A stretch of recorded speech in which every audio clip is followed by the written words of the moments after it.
ጌታቸው ረዳ ያልበሰለ ልጅ ነው ይላል። ዳኛቸው አሰፋ ነው እንደዛ የሚለው እና ምን አልኩት ጓደኛዬን ጌታቸው ያልበሰለ ልጅ ነው ሲል የመብሰል እድል እንዳለኝ እየጠቆመ ነው እግረ መንገዱ።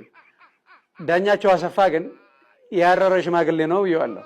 ዳኛቸው አሰፋ ራሱ እንደ ፈላስፋ ስለሚቆጥር አንዳንዴ እንደ ሄዲገር ያደርገዋል። እንደምን አደርክ ዳኛቸው ስትለው ፕሌቶ ምን አለ መሰለ፣ ኒቼ ምን አለ መሰለ፣ ኦሾ ምን አለ፣ ሄግል ምን አለ፣ ኢማኑኤል ካንት ምን አለ ምናምን እያለ ይዘባርቃል። እና ስለ ፍልስፍና ብዙ ጠልቄ መግባት አልፈልግም። እና የዘርዓ ያዕቆብ ትምህርት ቤት ምናምን የሚባል የሚያስተምሩት ዮናስ ታደሰ ብርሃ 5 ኪሎ ያሉት ሞር ስለ ፍልስፍና ሊያወሩ ይችላሉ።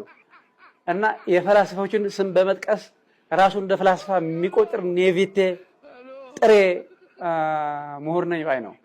ዳኛቸው አሰፋ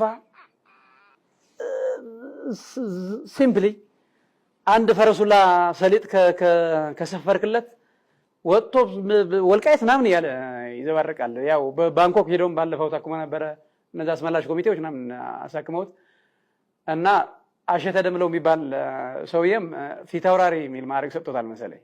እና ዳኛቸው ፊት ወራሪ እንጂ ፊት አውራሪ ሊሆን አይችልም። ፊት አውራሪ ያው የጀግኖች ማዕረግ ስም ነው። እና ዳኛቸው አሰፋ ስለ ወልቃይት እንዳንገበገበው ምናምን አድርጎ ሲዘላብድ አንድ ፈረሱላ ሰሊጥ ሰፍረው ሲሰጡ ነው እንደዛ የሚዘላብደው ዳኛቸው።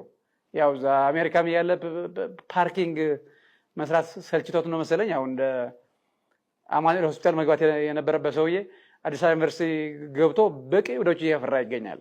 ይሄ እብድ ሰውዬ